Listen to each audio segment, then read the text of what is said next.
Hello everyone, आज का हमारा टॉपिक है पीपीएच। पीपीएच जो है वो हमारा थर्ड स्टेज ऑफ लेबर का कॉम्प्लिकेशन है। तो थर्ड स्टेज ऑफ लेबर में अदर कॉम्प्लिकेशंस क्या क्या होते हैं? Retained placenta, shock, pulmonary embolism, uterine inversion, ये रेयर होता है।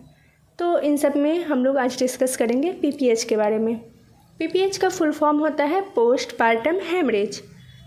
मतलब डिलीवरी के बाद या फिर पार्टम के बाद अगर पेशेंट में ब्लीडिंग देखने के लिए मिल रहा है तो उसी को हम लोग बोलते हैं पीपीएच। पीपीएच का अगर हम डेफिनेशन देखें तो क्वांटिटेटिव डेफिनेशन में क्या होता है कि नॉर्मल वेजाइनल डिलीवरी में 500 ml से कम का ब्लड लॉस देखने के लिए मिलता है। इसमें 500 ml से ज़्यादा का ब्लड लॉस देखने के लिए मिलेगा। सी सेक्शन डिलीवरी में 1000 ml से कम का ब्लड लॉस देखने के लिए मिलता है, बट इसमें सी सेक्शन डिलीवरी में 1000 ml से ज़्यादा का ब्लड लॉस देखने के लिए मिलेगा। अगर कॉमन कॉज देखें पीपीएच का तो इसको आप फोर्टे के निमोनिक से याद रख सकते हैं। फर्स्ट डिनोट करता है टोन डिक्रीज करेगा, एटोनिक यूट्रस होगा। सेकेंड ट्रोमा हो सकता है। थर्ड थ्रोम्बिन डिक्रीज करेगा। फोर्थ टिश्यू रिटेंट या फिर रिटेंट प्लासेंटा हो सकता है। तो इन सब में मोस्ट कॉमन कॉज जो है जिसकी वजह से पीपीएच देखने के लिए मिलता है वो है एटोनिक यूट्रस या फिर यूट्रस का टोन डिक्रीज करेगा। ठीक है। पीपीएच का क्लासिफिकेशन अगर हम देखें तो एक होता है प्राइमरी पीपीएच, दूसरा होता है सेकेंडरी पीपीएच। प्राइमरी पीपीएच में क्या होता है कि अगर ब्लीडिंग जो है बेबी के बर्थ के बाद, डिलीवरी के बाद 24 आवर के अंडर अगर देखने के लिए मिल रहा है तो वो प्राइमरी पीपीएच में आएगा। सेकेंडरी पीपीएच 24 आवर के बाद और नॉर्मल पीपीडियम का जो टाइम होता है मतलब 6 वीक के बीच में अगर देखने के लिए मिल रहा है तो वो सेकेंडरी पीपीएच में आएगा। प्राइमरी पीपीएच का जो मोस्ट कॉमन कॉज होता है जिसकी वजह से देखने के लिए मिलता है वो है एटोनिक यूट्रस, और सेकेंडरी पीपीएच का कॉज होता है retained placenta, most common cause. अब बात करते हैं प्राइमरी पीपीएच के बारे में। तो प्राइमरी पीपीएच का अगर हम कॉज देखें तो सबसे पहला था एटोनिक यूट्रस। ठीक है, टोन डिक्रीज करेगा यूट्रस का। तो ये किस वजह से होता है? यूट्रस का टोन डिक्रीज किस वजह से करता है? तो पहला है ग्रैंड मल्टीपैरा। वैसी फीमेल जो 3, 4, 5 बच्चे को जन्म दे चुकी है उसमें ये देखने के लिए मिलता है। उसी को क्या बोलते हैं? Grand multipara. सेकेंड है over distension of uterus. Over distension किस केस में देखने के लिए मिलेगा?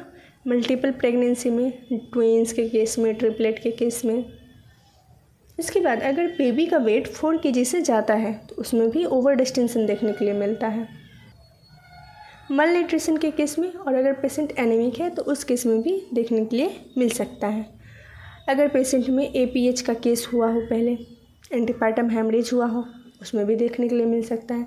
एडेरेंट प्लासेंटा हो, एडेरेंट प्लासेंटा में प्लासेंटा एक्रीटा, प्लासेंटा परक्रीटा, प्लासेंटा इनक्रीटा भी आता है प्लासेंटल डिसऑर्डर में। तो इस सब की वजह से भी एटोनिक यूट्रस हो सकता है। उसके बाद यूटेराइन फाइब्रॉइड है। उसके बाद है प्रोलॉन्ग्ड लेबर। 12 घंटे से अगर ज़्यादा का टाइम लगा है तो भी हमको एटोनिसिटी देखने के लिए मिल सकता है यूट्रस में। अदर कॉज अगर हम देखें पीपीएच का तो वो होता है ओबेस। ठीक है, एज अगर 40+ या फिर 35+ है उस केस में भी हो सकता है। प्रीवियस हिस्ट्री रहा है पीपीएच का तो उस केस में भी हो सकता है। और अगर पेशेंट ड्रग्स ले रहा है, किसी टाइप का मेडिसिन ले रहा है तो उसमें भी देखने के लिए मिल सकता है। पीपीएच का अगर हम मैनेजमेंट देखें तो सबसे पहले हम लोग मेडिसिन देते हैं, मेडिसिनल मैनेजमेंट करते हैं। अगर मेडिसिन से ठीक नहीं हुआ तो फिर हम लोग मैकेनिकल मैनेजमेंट करेंगे। मैकेनिकल मैनेजमेंट में क्या आएगा? Uterine packing, uterine massage. इसके बाद बैलून टेम्प नोड होगा, यूज कर सकते हैं। ये सब करने के बाद भी अगर ब्लीडिंग नहीं रुक रहा है, मैकेनिकल मैनेजमेंट के बाद भी अगर ब्लीडिंग नहीं रुक रहा है तो हम लोग क्या करेंगे? सर्जिकल मैनेजमेंट करेंगे। सर्जिकल मैनेजमेंट में हम लोग सूचर्स यूज करेंगे। सूचर्स तो डिफरेंट टाइप ऑफ सूचर्स होता है। उसमें जो most common type of suture है वो है B Lynch suture, most common type of suture होता है। अगर सूचरिंग के बाद मतलब सर्जिकल मैनेजमेंट के बाद भी अगर हेमरेज देखने के लिए मिल रहा है, ब्लीडिंग देखने के लिए मिल रहा है, तो हम लोग क्या करेंगे, लाइगेशन करेंगे आर्टरी का जो यूट्रस को सप्लाई करता है। तो यूट्रस को सप्लाई करता है uterine artery, ovarian artery, anterior division of internal iliac artery. ठीक है, तो लाइगेशन के बाद भी अगर ब्लीडिंग नहीं रुक रहा है फिर हम लोग करेंगे हिस्टेरेक्टोमी। तो सब टोटल भी कर सकते हैं या फिर कंप्लीट भी कर सकते हैं। तो ये सब पूरा सब कुछ था पीपीएच के बारे में, प्राइमरी पीपीएच के बारे में।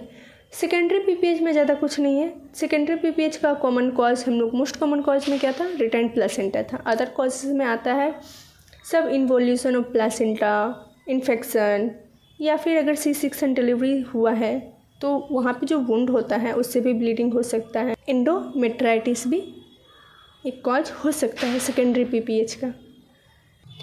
सेकेंडरी पीपीएच के मैनेजमेंट में हम लोग क्या करेंगे, तो सेकेंडरी पीपीएच में क्या होता है, ब्लड का लॉस देखने के लिए मिलता है, तो हम लोग उसको क्या करेंगे, ब्लड ट्रांसफ्यूजन करेंगे उसमें, उस पेशेंट में। उसके बाद मोस्ट कॉमन कॉज था क्या, रिटेंट प्लासेंटा था, तो हम लोग क्या करेंगे, यूट्रस को एग्जामिन करेंगे।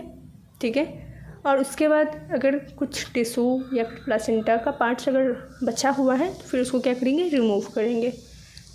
तो ये था हमारा सेकेंडरी पीपीएच का मैनेजमेंट। तो हमारा पीपीएच यहीं पे कंप्लीट होता है। मिलते हैं नेक्स्ट वीडियो में नेक्स्ट टॉपिक के साथ, तब तक के लिए बाय बाय।